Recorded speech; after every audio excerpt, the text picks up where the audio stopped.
तर नमस्कार बांधवांनो, तर जरांगे पाटलांचे सहकारी अमोल खुने यांच्यावरती काल सायंकाळी 7 वाजता माजलगाव आणि ज्या घडी फाट्या पुढे गेल्यानंतर अर्धमसला फाटा हे गाव होतं, या ठिकाणी अमोल खुने यांच्यावरती दगडफेक करून त्यांच्यावरती हल्ला करण्यात आला।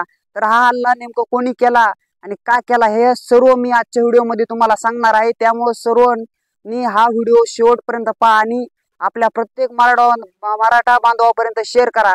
कारण तुम्ही पाहिलं असेल जे कोपर्डी प्रकरण घडलं होतं त्या ठिकाणी ज्या प्रकरणामध्ये अमोल खुने असतील, बाबुराव वाळेकर असतील, असे अनेक जण त्या ठिकाणी होते। त्यावेळी जरांगे पाटीलही सोबत होते, पण ह्यांच्यावरती त्यावेळेस गुन्हा दाखल करण्यात आला, ह्यांना कोठडीची सजा झाली होती त्या ठिकाणी। तर त्यानंतर तुम्ही पाहिलं असेल आता मागील 2-3 महिन्यापूर्वी जो बाबुराव वाळेकर होता, ह्या सर्वांमधील जे बाबुराव वाळेकर आणि अजून एक होता त्यांचं नाव अद्याप मला सांगता यायचं नाही, पण ह्यांनी जरांगे पाटलांवरती खोटे आरोप केले त्यावेळी की जरांगे पाटलांनी आम्हाला मुद्दाम फसवलं असं सांगितलं त्यावेळेस, की त्या कोपर्डी प्रकरण घडलं होतं त्याच्यामध्ये जरांगे पाटलांनी आम्हाला फसवलं असं बाबुराव वाळेकरनी सांगितलं। पण ज्यावेळेस अमोल खुने यांनी सांगितलं की असं काही नाही, हे सर्व बाबुराव वाळेकर हा पैसे घेऊन जरांगे पाटलांची बदनामी करतोय असं अमोल खुने यांनी सांगितलं होतं, हे स्पष्टपणे सांगितलं। कारण जरांगे पाटलांचे पाठीशी खंबीरपणे अमोल खुने हे केव्हापासून आहेत, 10-15 वर्षापासून हे सोबत आहेत, हे त्यांनी साथ सोडली नाही। त्या ठिकाणी जे सत्य आहे ते सांगितलं जनतेला आणि जे जरांगे पाटलांची साथ त्यांनी सोडली नाही। परंतु बाबुराव वाळेकरनी यांनी जरांगे पाटलावरती 2-3 जण होते त्यांनी आरोप केले, खोटे आरोप केले जरांगे पाटलावरती, पण हे सर्व पैसे देऊन केलं होतं।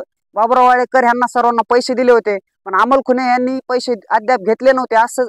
कारण तुम्ही पाहिलं असेल आता मागच्या 2-4 दिवसापूर्वी जरांगे पाटलांनी सांगितलं आहे आणि मागे पण सांगितलं होतं की 15-15 लाखाची ह्यांना सुपारी देण्यात येत होते की जरांगे पाटलांची बदनामी करा। तर ही बदनामी का करायची होती? कारण तुम्ही पाहिलं असेल आता मराठा समाज एकजूट झालेला आहे, ह्याच्यामुळे ह्या आंदोलनामुळे राजकीय लोकांचा फायदा बिलकुल होत नाहीये।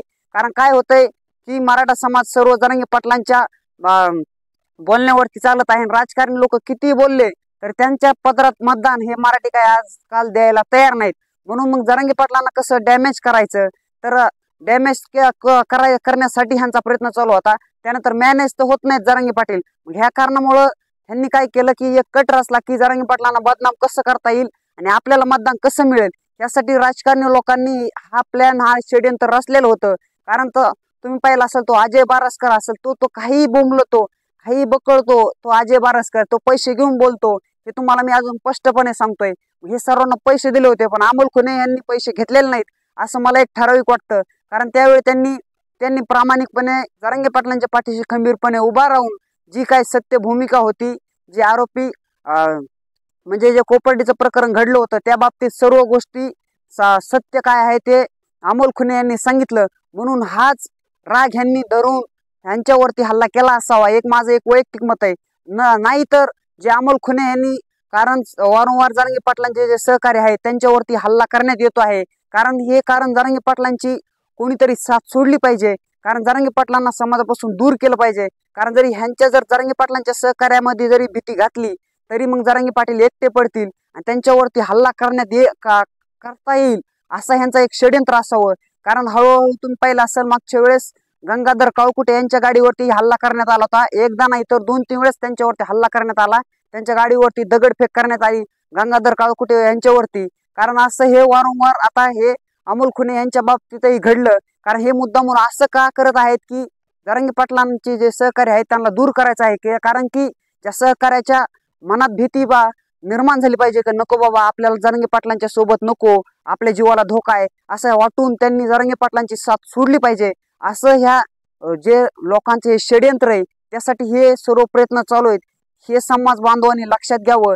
कारण तुम्ही पाहिलं असेल की अमोल खुनेंनी अजिबात ह्यांची जी बाबुराव वाळेकर यांनी आरोप केले जरांगे पाटलावरती, पण त्यांना सडेतोड उत्तर हे अमोल खुने यांनी दिलं आणि जे काय सत्य घटना होती समोर यांनी दाखवली, त्याच्यामुळे ह्यांच्यावरती एकतर राग काढलेला असावा।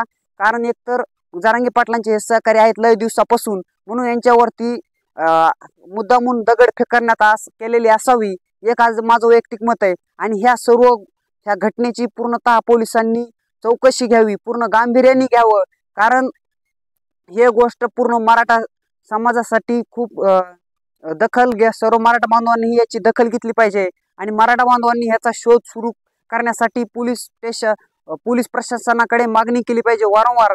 कारण हे सर्व मराठा बांधवांना, जे मराठा आंदोलन आहे मराठा समाजाचं, ते कुठेतरी बदनाम करण्यासाठी, डॅमेज करण्यासाठी हळूहळू प्रयत्न चालू आहे। कारण हे कसा ना कसा प्रयत्न करण्यासाठी जे लोक मॅनेज होत नाही त्यांच्यावरती हल्ला करण्यात येतोय। हे एक माझं स्पष्ट मत आहे या ठिकाणी। कारण तुम्ही पाहिलं सर, गंगाधर काळकुटे यांच्यावरती गाडीवरती हल्ला करण्यात आला आणि अमोल खुने यांच्यावरती आता हल्ला करण्यात येतो आहे। हे सर्व कोणतरी षड्यंत्र रचत आहे। कारण हे फक्त जरांगे पाटलांना कसं तरी आपलं हे आंदोलन, जरांगे पाटलांचं आंदोलन मोडण्यासाठी हे राजकीय लोकांचा प्रयत्न चालू आहे। हे माझं वैयक्तिक मत आहे। कारण ह्यांना मताचा फायदा होत नाहीये, कारण मराठा समाज एकजूट झालेला आहे आणि ह्यांचा राजकीय फायदा बिलकुल होत नाही। त्यामुळे हा प्रयत्न चालू असावा। कारण अमोल खुनेंना हे मुद्दामून केलेला आहे दगडफेक, कारण ही षड्यंत्र रचून केलेले आहे। कारण तुम्ही पाहिलं असेल, आता जरांगे पाटलांच्या दोन्ही सहकार्यावरती हल्ला करण्यात आलेला आहे। हे समाजाने पूर्ण गोष्ट आपण गांभीर्याने घेतली पाहिजे।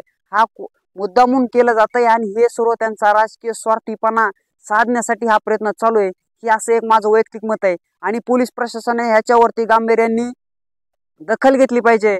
आणि जसं तुम्ही छगन भुजबळांच्या बंगल्यावरती नुसतं भोवताली ड्रोन फिरल्यानंतर तुम्ही डायरेक्ट पोलीस फौज जशी बोलवली छगन भुजबळांच्या बंगल्यावरती, तशीच जरांगे पाटलांना पूर्णतः सुरक्षा द्यावी। 24 तास जरांगे पाटलांच्या घराभोवती सुरक्षा पोलीस प्रशासनाने द्यावी, हे एक माझं वैयक्तिक मत आहे। आणि ह्या जे अमोल खुने यांच्या बाबतीत ही घटना घडली याचा मी जाहीर निषेध करतो आणि मराठा बांधवांनी सर्वांनी निषेध केला पाहिजे। आणि हे जी घटना घडली याचं गांभीर्याने दखल घेण्यासाठी पोलीस प्रशासनाकडे मागणी केली पाहिजे सर्वांनी। कारण ही गोष्ट आता जरांगे पाटलांच्या दोन्ही सहकार्याबाबत घडलेली आहे, हे माझं वैयक्तिक मत आहे। आणि ह्या दुसरं तिसरं कोणी केलं नसून हे राजकारणी लोकांनी सुद्धा केलेलं असू शकतं, कारण त्यांचा राजकीय फायदा करण्यासाठी। कारण आता सध्या अमोल खुने यांनी जी सत्य घटना सांगितली, कारण जे बाबूराव वाळेकर असतील, जे अजय बारस्कर असतील, ह्यांचे आरोप फेटाळून लावले आणि अमोल खुने यांनी सत्य सांगितलं, याच्यामुळे ह्यांच्यावरती कोणीतरी हल्ला करण्यात आलेला आहे, हे माझं वैयक्तिक मत आहे। आणि हे सर्व मराठा बांधवांना लक्षात घ्यावं आणि हे मराठा समाजाने आपली एकजूट फुटून देऊ नये आणि एकजूट फुटावी यासाठी हा प्रयत्न चाललेला आहे। मुद्दामून जरांगे पाटलांना जे लोक बदनाम करत नाहीयेत, कारण जे सहकारी फुटत नाही, जरांगे पाटलांची सहकारी फुटत नाहीयेत, त्यांच्यावरती असा हल्ला करण्यात येत आहे, हे एक माझं वैयक्तिक मत आहे। कारण ते मॅनेज होत नाहीत जरांगे पाटलांचे सहकारी, आणि जे सहकारी मॅनेज होते त्यांना भरपूर पैसे दिले जात आहेत, हे जरांगे पाटलांनी सुद्धा सिद्ध करून दाखवलेलं आहे। आणि हे अमोल खुने यांच्यावरती मुद्दामून ह्यासाठीच केलेलं आहे, कारण अमोल खुने हे जरांगे पाटलांचे 10-15 वर्षापासून कट्टर समर्थक आहेत, कट्टर सहकारी आहेत। त्याच्यामुळे यांच्यावरती दगडफेक करून हल्ला करण्यात आलेला आहे, हे एक माझं वैयक्तिक मत आहे। आणि हा व्हिडिओ प्रत्येक मराठा बांधवांपर्यंत शेअर करा, एवढीच विनंती। इथेच थांबतो। जय हिंद, जय महाराष्ट्र, एक मराठा लाख मराठा। आणि अमोल खुने यांनाही जरांगे पाटलांचे जेवढे सहकारी आहेत त्यांना पूर्णपणे सुरक्षा देण्यात यावी, कारण हे सर्व मुद्दामून जरांगे पाटलांना बदनाम करण्यासाठी किंवा त्यांचे सहकारी दूर करण्यासाठी हे हल्ला प्रकरण करण्यात येत आहे, हे माझं वैयक्तिक मत आहे। आणि हा व्हिडिओ प्रत्येक मराठा बांधवांनी शेअर करा।